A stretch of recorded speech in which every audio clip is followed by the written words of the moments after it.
Akbura asıp etti buna. Akbura asıp suyun için sel bastı bunaki. Akbura'nın suyu asıp etti. Al kaç. Al kaç bak. Belli mi?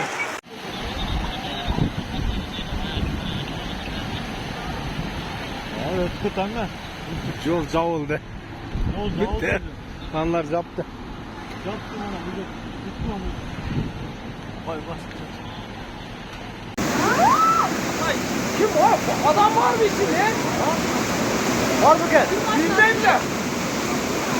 Yok, o merkezden doktor Sultan merkezden. Vay Allah. Böyle işte kim yapar? Ha şöyle. Kimdi maşinalar mı abi?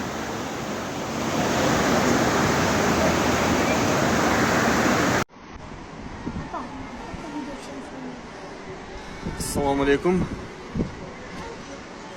Bugün 14 iyun 2024 yıl. Oş. Pazar. Nal Akbura suusu.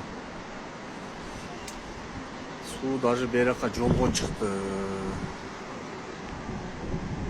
Суу мына жолдун баарын каптады. Мына жак уже кургак. Мына жерге чейин каптады. Мына бер жакта тургандардын да ичтерин суу каптап кетти. Мына бүт суу каптап атат. Өзү келгениме 1 ай болду. Только сел деп угуп атам. Менимче ошто бузукулук көп го дейм. Аллах ушундай белесин жөнөткөнүнө караганда. Estağfurullah. Allah öz жардам берсин.